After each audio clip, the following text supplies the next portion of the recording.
We're back. T.A. Mahoney, Tales from the Dark Side. Trying to keep our friends out of our t-shirt box. Holy cow. Maybe if you'd lose some weight, we'd have some t-shirts. We're back. Another episode, Tales from the Dark Side, and we brought one of Port Tampa's finest.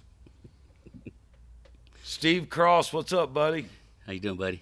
Doing good, man. It goes back many, many years when I think about how long I've known you. Met you back. We were both pretty young in South Tampa and doing a little bit of snook fishing, and, I've enjoyed it. I know that one of the hardest guys I've ever had to get close to learn how to fish was Rubio, Ernie Rubio, one of the best I've ever been around in Tampa Bay. And I know back in the day, Steve was buddies with him, and Rubio wouldn't give me the time of day. So I kind of had to go through Steve to get into that little clique to catch them big snook, and you were definitely one of them that had put them on the board. Yep, good times for sure. Yeah, lots of fish. A lot of things have changed, haven't they? Where'd you grow up, Steve? Down in Port Tampa. Yep. You've been in Tampa for how long? My whole life. 50 years? Yeah, 50 years. Long time. You've seen a lot of changes, especially in fishing, huh? Yep, sure have. You know what's funny is never grew up in Port Tampa. I wasn't born in Port Tampa, don't claim to, but when my family came down from Pennsylvania, right after, during the Depression, early 30s, my dad, that's where their residence was. They were in Port Tampa. My dad was born there, raised there, probably till I'm thinking 10 or 12 years old, 14 years old. What's funny is Port Tampa to me has always been south of Interbay.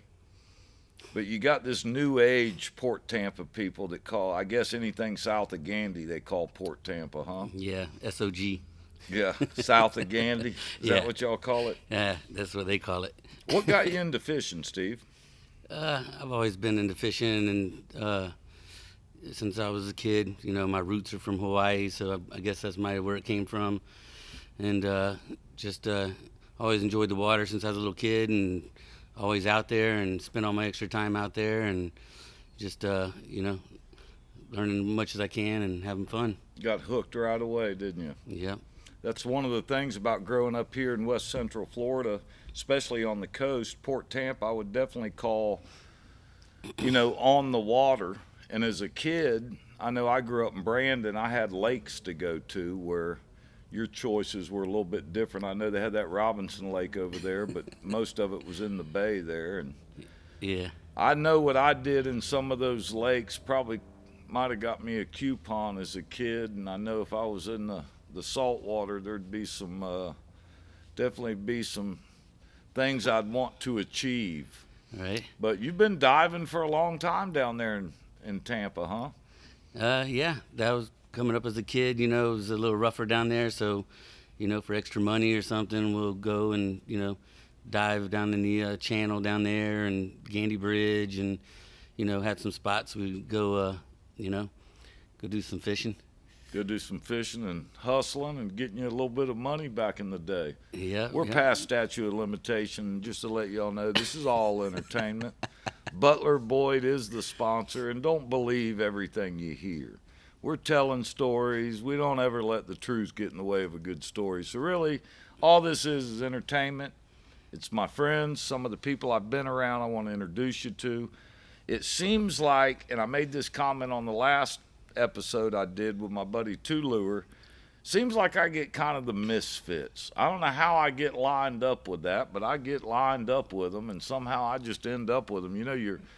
Your friends you don't really pick. You just end up with, got things in common with them. And I know with yourself, one of the things I've liked, Steve, is I know you came up from a rough childhood and not having a whole lot. You've worked hard to achieve what you've had. And just some of the stories are really good. But one of the things that stands out in my mind is that what drew me there, unlike, other than getting on the boat with Rubio, was the way you've given back to the kids. I think when I first met you, not long after that, you were supporting kids, inner city kids, boxing, and really making a big difference in Tampa to some of those kids, and some of the parents got involved in that. Tell us a little bit about that. I've always enjoyed watching the kids kind of prosper a little bit and teaching them things that I've learned. I didn't, my dad, I just met him probably a few years ago and stuff like that. So I've kind of never had a father figure. So, I always like to, spend time with the kids, teaching them to fish, taking them fishing. If there was the boxing gym or whatever we could do to try to help them out. So I've always had in Little League baseball, Little League football, with my kids and stuff. So if I'm doing one, I might as well do the other kind of thing. But, I've always enjoyed, showing the kids around. I still, have the kids coming around, some of, Dylan's kids, Dylan works for you now, and all his buddies, still come around, and I kind of mentor them a little bit and give them whatever I can advice, to try to help them the right way. And if they're good kids and they're trying to better themselves and they're going to work hard and try to do the right thing, then I'm willing to give them my time. And so it works out well. A lot of times I get, kids that I run across from different places and different things that always make me feel good about, hey, Steve, hey, Coach, hey, whatever it is. But, so it's always a pleasure dealing with the kids and stuff like that. Well, and it's making an impression on them. I remember one of the times talking to you, we'd built a gym, or you'd done most of the building. I donated what I could and helped you out. We got everything rolling. You had some kids in there. They were mainly, if I remember, under 18, and most of them were probably under 15, I would think. Mm-hmm. You maybe had some 16-year-olds, but I remember a few weeks into it, you telling me about a mother that had come up to you that had a kid, and he was kind of out of control. He was at that age. He had no father figure there, and you got him into the gym. Basically, I think what you were doing was sponsoring these kids. It was no cost to them. Mm-hmm. Steve had gone to some local businesses, but what really made Steve happy when he was telling me about it was the mother and how she came to Steve and said, listen, I don't know what you're doing down here, but this kid is unbelievable at home now. He's helping out. He's not back talking. He's not staying out late. So I knew you were there for the right reason. You weren't talking about, I got this kid that can beat everybody in boxing, so it's going to make me look good because this guy's winning. I mean, what you were happy about was what you've done for that kid and that kid's life, and knowing that down the road, boxing may not be anything to this kid, but you've taught him something about discipline and respect, and that's always made an impression on me, and what made that drive for you. So I think originally I enjoyed that. I remember one of the times we went, where was that, Columbus and 22nd?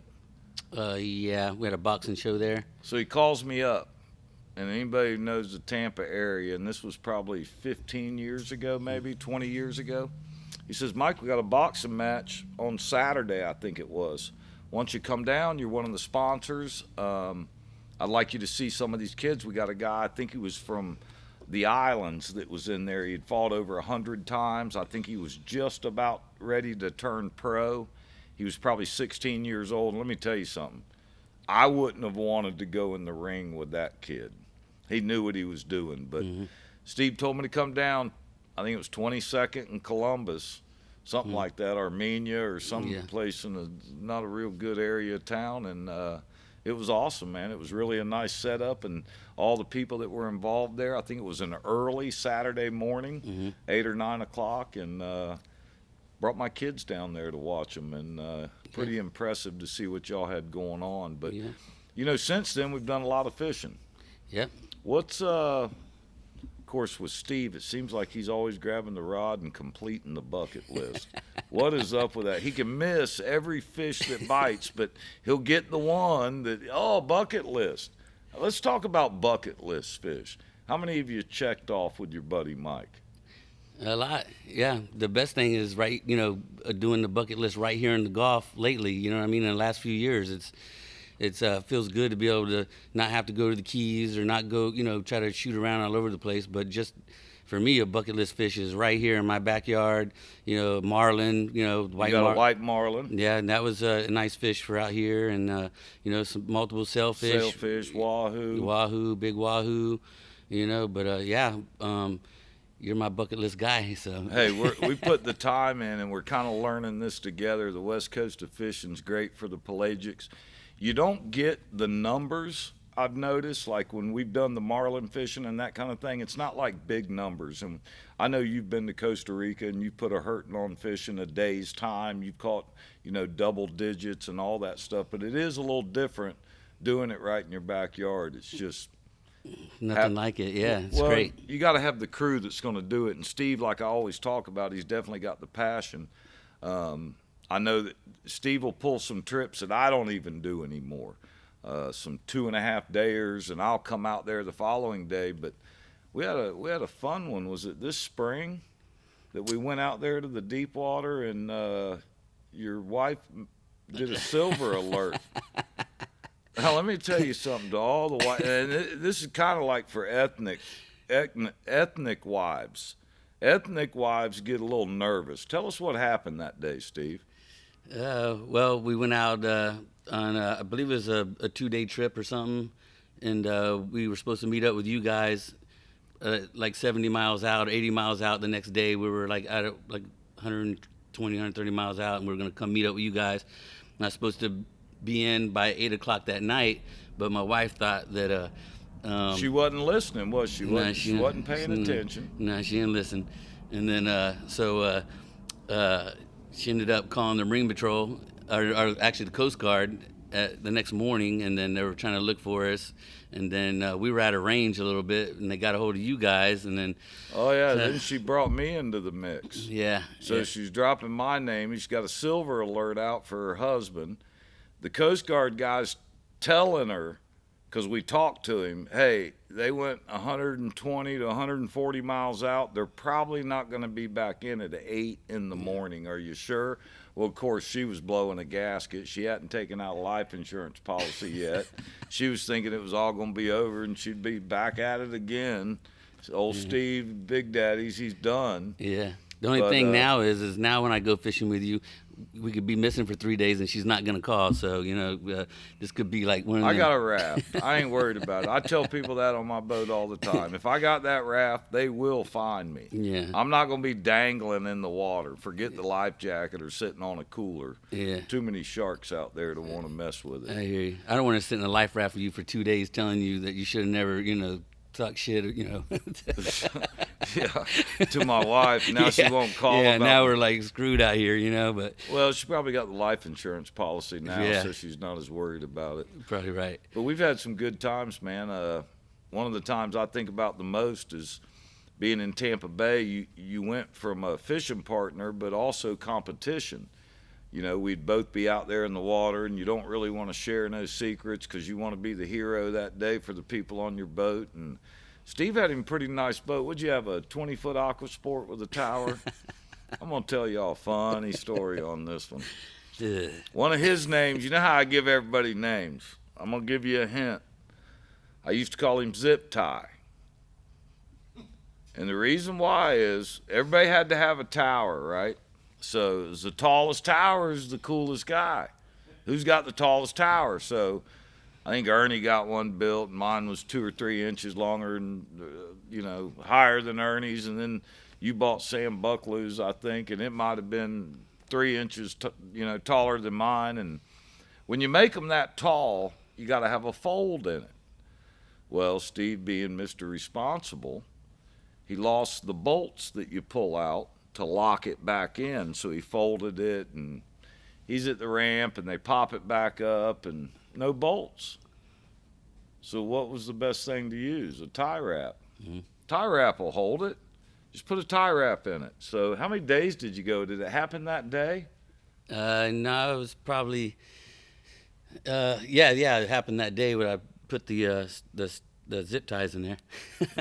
Why don't you tell us what happened? Tell us about that zip tie story. All right. Well, it's kind of your fault, because you had Rig Right going down there, and you had Sam doing all your stuff. Slim Shady. Yeah, Slim Shady, and ended up putting the Linko troll motors on the back of it, and Sam put up 6 batteries in the transom area, built a case back there or whatever, and I was just kind of running through areas that I've been running through forever in skinny water and kind of going across, and I went across a little little dip channel that I've always done, and then I came across the other side, and when I did, it just from the batteries and not me thinking about all the new weight that's back there, just kind of drug me down and Came to a stop Yeah. from 40 miles an hour, right? yeah, I was up top, got flung down like a rag doll. Broke your elbow, didn't you, on the front deck? Landed like this on the front deck. It happened like that, but I usually don't like telling this story, but since Yeah, it usually happens on here. I usually kind of go to stuff that may be a little sensitive. yeah. But, luckily I was with a buddy of mine, Nate, and he usually sits down below, and the steering wheel would have probably caught him right in the face. So the good thing is he was standing up to the side when it happened, or it would have been a lot worse. But just one of those things, like you said, not thinking and not being careful and, You know what it goes back to? It goes back to the passion. It seems like my buddies are the guys that nothing's going to stop them from going out. Oh, we don't have a bolt for the tower? Just put a zip tie, bread tie. Why don't you use a bread tie in there? That would have worked even better. Yeah. Or a drain plug. I mean, I don't know how many times I've been up with a few of my buddies, and I'll get to the boat ramp, and they'll have the cover off with starting fluid. Come on, hurry up. I'm getting it running. We can get there. Yeah. They never worry about getting back. They just worry about getting there. Well, the one thing I never told you about is it almost happened before with some steel leader line. I didn't have any zip ties. Yeah, so I put steel leader line in there, and it kind of, I went to go lean forward, and it kind of went a little bit, and I was like, oh shit, let me stop. So I went back, and then I put zip ties on it. It was the same day, and then so I should have learned my lesson, but Had to go fishing that day. No way are we going to drive to get the right bolt to go through there. Yeah. Let's just go fishing. Yeah. You could have got any bolt. Quarter-inch bolt with a wing nut. Yeah, I know. It was just, I didn't want to miss the tide. Did you ever do that again? No, I never did that again. Man, that must have hurt. Broken elbow, wasn't it? Yeah, broken elbow and a little bit of gel coat in the forehead. Boy, that doesn't sound like very much fun. Nah, we're going to come back here in a little bit after this break. We got a break coming up, Steve, and I appreciate you coming out today. We got a lot to talk about. We got Louisiana trips. We got bait in the pockets. Mm-hmm. Toilet paper hanging out the bathing suit. Oh, shit. We got it all. We're going deep here. We're going deep. Okay. We're going to bring it out. All I right. appreciate y'all tuning in. We'll be right back.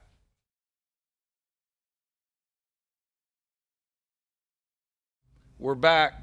T.A. Mahoney, Tales from the Dark Side. We got us a fine product from Port Tampa tonight. Steve Cross, buddy, thanks for coming out. Spent a lot of time fishing with you. Done a little bit of hunting. Yep. I think I took you up there to Alabama one time. It was 17 degrees, and all you had was a pair of Chuck Taylors, wasn't it? Huh? Yeah, blue jeans and blue jeans and a little fancy pants bag you took from your wife. That's one thing about Steve. He's got a fancy pants wife, and he borrows little handbags and stuff. And there's some kind of designer that maybe I'm supposed to know. But what is that? What are those little logos you got on there? Which ones? I don't know. The fancy, the leather one you hustle the fish out in. The bags? That Gucci or something, isn't it? Nah, something like that. It's some kind of fancy pants. I promise you that, because it better have a name brand on there. His son, he's got a son, Dylan. He's got a couple sons, but Dylan works for me now. And I remember when he was a kid in diapers, one of the first, I know it wasn't the first thing he learned to say, but when he started saying sentences, Mm-hmm. he'd run around that house saying, if we ain't got it, quit looking. Yep. We had a commercial back then, and Dylan works for us now. You need to come down and see Dylan. He's a heck of a fisherman. Been fishing with his dad quite a while, and all the good people in South Tampa that he's fished with and caught plenty of them. Had some good times. But, one of the things, Steve, I noticed on the boat, you've been going to Louisiana with us. Why don't you tell us about how much bait you find in your pockets? Have you ever found bait in your pocket? Yeah, nothing like a porgy in your suitcase or under your seat, Them guys must be tough you hang with. Yeah, Matt Slap, he likes to play a little bit, but I've got him back to put a porgy under his seat too. But Yeah, he likes to play around when the fishing slows down. He picks it up a notch with his games, but all in good fun. So I got a couple questions for you. One of them is, when you're on the boat with me fishing, do you ever get really relaxed? Like Not nod off maybe and yeah. sleep? I mean, it's hard to relax when you got two chains in your ear, and I'm hearing about baby's mama's drug dealers and all that stuff. Kind of, but I'm not allowed to change the radio because it's not my boat.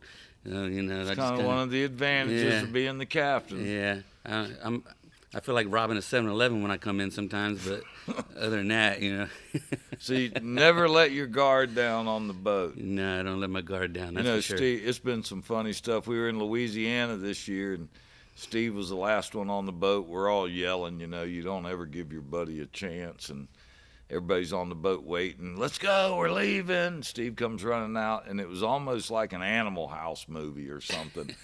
He had 3 foot of toilet paper hanging out the back of his shorts, and it was almost like he tried to do it. You were in a hurry there, weren't you? Yeah, I got 6 knuckleheads out there yelling for me in the houseboat trying to go, but yeah, I hear you. I had a trail going on. Yeah, never a dull moment, I can tell you that. We have a good time. What's the biggest snook you've caught, Steve, and where?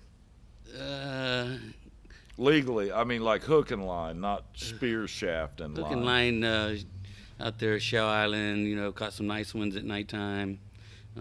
Summertime? Yeah, summertime. Big female snook. Caught it over by Gandy. We've gotten some big ones over there. Down in Port Tampa, of course, where I grew up down there, there's, some nice, decent fish down there.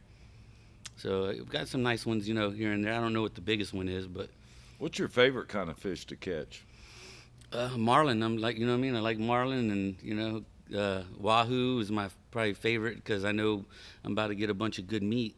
But I like anything. Hog. I get just excited over a nice hogfish, so I like eating fish a lot, and then I like the pelagics. They're always, we work hard for them and spend a lot of time trying to find them. So when we get one of those, it's always a treat. But It's can make the day, can it? Oh, You yeah. sit there looking at the lines all day long, and that one marlin that comes up, especially being right here in Tampa or out of Tampa and off this coast, and to see that come up and to see one jump. And I know that white marlin we got some great pictures of that you'd caught. I got a nice wahoo. That was in the Loop tournament. Yeah. That's in August out of here. Yeah. Really a good time and a great time to fish, a fun time. Lots of big fish out there. When we go to Louisiana, what's that one that we haven't got yet? and swordfish. That's a tough one, isn't it? It's giving us a Yeah, we we got them here in the Gulf, which is like offshore here, which was good. But yeah, out there we fished hard for them last year, like 3 days in a row, and then long behold, we ended up fishing with Brett and them doing some other kind of fishing, and sure enough. Our guy ended up catching with a husband, or actually a dad and a daughter, ended up catching 3 the next day, and then 2 the next day, and we just spent 3 days and didn't get anything, just staring at the rods for 3 days. But just makes it that more special when it does, when they do hit. That's right. I know that we were talking about pelagics. We got early spring coming up, and you know what that means here in Tampa is it's probably going to get pretty good. As far as the tuna have already started to show up. I've talked to some people. Of course, blackfin tuna here, some people target them. I don't know that we've ever sat there trying to catch 100 of them, but we tend to catch a few, and they're excellent to eat while we're trying to catch some of those other fish. But, I was looking back on my log. Last time we caught them in the spring would have been last April.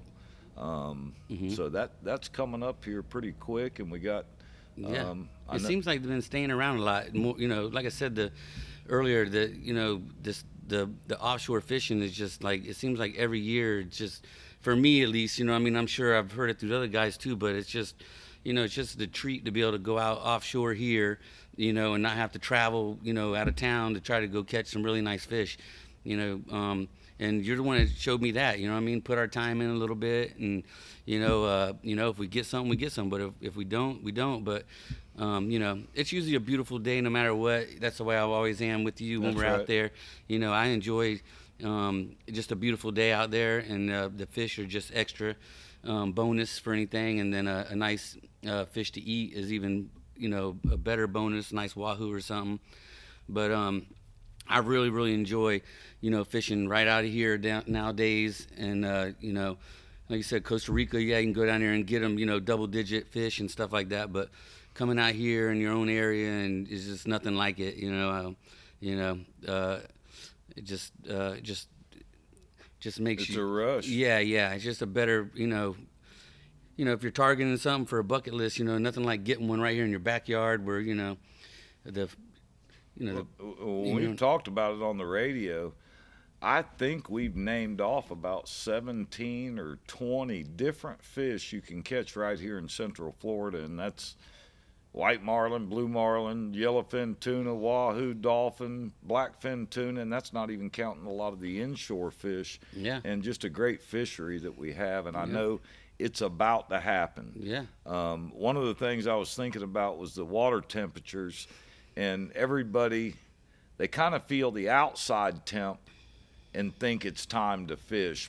And I know we've done that more often than not and get out there a little bit early, and I think it's us that think it's time versus the fish. But I believe it'll be that full moon in March, April, when we start seeing those wahoos, sailfish, more numbers of them anyway. Yeah. And of course, I like looking at the Hilton's real-time navigator. Anybody out there wanting to look for those pelagics, they've been on time. If you remember, Tommy LaRange, when we fished that tournament, got a printout from Thomas Hilton, and right where we caught the white marlin, right where we had the blue marlin on, and we caught the wahoo, it was all what he had predicted, the best area. It's going to give you the currents, the rips, the temperatures, and that's what you're looking for. I'm far from an expert on that kind of fishing. We've been hitting it hard for about 3 or 4 years now. Yeah. Those big fish. And ever since we've been catching them, like I said, it just keeps, every year seems like it's getting better and better out here, and it's just it's having a great crew and some great suggestions yourself. You've been around it all your life. Mark Feewox, he's a great asset to the team, and I know when we get out there and there's 4 or 5 of us on that boat that are going after the same goal, it's a great time. We can be on that boat 15, 18 hours. It doesn't matter. We're all working together, and I'm about ready for it, Yeah, me too. I'm excited for it, definitely. We got, I talked to James yesterday from Osprey Charters, Venice, Louisiana. He's going to be calling me sometime in March, I hope, and telling me the 200-pound tuna are in. Come and get them, and that's what I'm looking for to put back on this wall. I need a 170 to a 200 yellowfin to be up there on the wall, and I think it's coming soon. A swordfish wouldn't be bad either. No, swordfish wouldn't be bad. A big bad. swordfish, big. What do they call them? Big pumpkin, about 300, 400 pounds. Yeah. We've had some good times out there. Steve was talking about swordfish, and if any of y'all ever swordfish, it's a lot of looking at the rod. I mean, we spent 12 hours, 2 days. James, overboard. I mean, spent time trying to get that hook up. We caught a giant, what was it, a thresher? Yeah, about a huge thresher. He was. Yeah. Well, something I learned about that is a thresher shark, the tail is as long as the body. Yeah. And that had to be a 10 or 12 footer that day we caught at deep water. What'd they call it, a big eye? Yeah, it's a big eye, which is actually protected. Yeah, we couldn't keep it. We broke him off right there at the boat once we knew what he was. Yeah. But that was a cool fish to, check out. And he was slapping the side of the boat. And yeah, he was Captain knew to stand back on that one. Yeah, you know what? Do you remember that trip we were out there? And I know you do. We were in the Loop tournament in that big Hatteras, and we had the teasers raised up for the night because we were sleeping. We wake up in the morning, the teasers were just barely touching the water, and there was a thresher shark up there. You can't believe how precise they are with that tail. Yeah. He was coming through and hitting the teaser that was barely touching the water. It was coming in and out of the smacking water. It. Got some great video of it. Yeah. It was a great time getting out there, and I suggest you do it if it's something me and Steve do probably once a year because it's something you got to save up for. But to get out there on one of those big sport fish boats and stay a day or two and fish that blue water out off this coast, you'd be amazed. You don't have to leave anywhere to catch big game fish. So right here in Tampa, we're in the best place. Absolutely. I mean, sometimes I feel like I'd rather spend 6 months over in Venice, Louisiana, but when you look at what's going on right now, all the states are frozen, but us. We're fishing. We got guys going out today, Yeah. catching fish. So Yeah. looking forward to doing some this year. We should be getting a lot of them. I'm ready. Trust me. I'm sitting there. We may run north and get some where you can keep some redfish and trout. That's Yeah. what we want to do. But, they got them guys up there like CA that's petting fish and naming them. So we can't tell everybody what we're going to kill, but we go up there and get us a few redfish, have something good to eat. Yeah. Yeah. Steve, I've enjoyed all the times with you, man. I'm looking forward to a lot more of them. Absolutely. Me too. For sure. I know we're all. What's the business you own now? I own Dynamic Property Preservation. And what Steve does about anything you need to do for your property? Throw out a number real quick. If somebody needs something quoted, help you out. For my phone number? Yeah. Yeah, 813-417-8848. If you need anything done, give me a call and we'll. He's on it, I can tell you that. I've had some issues with, we got a little fishing shack down at Anna Maria. I've had some water problems down there, and Steve gets on it. Some of these hurricanes come through. He's fixed roofs, he's cut trees, he's done all kinds of stuff for me. So give him a shout out there. He's a good guy, honest, hardworking, and he gives back to the community. That's one of the things I like about Steve. He doesn't keep it all, and he tries to pass it on. We appreciate you coming out, Steve. No, I appreciate you guys having me, and look forward to coming back sometime. Yep, we'll be putting these videos out and introducing you to all my weirdo buddies. Steve's at about the top of the list. We'll see you next time.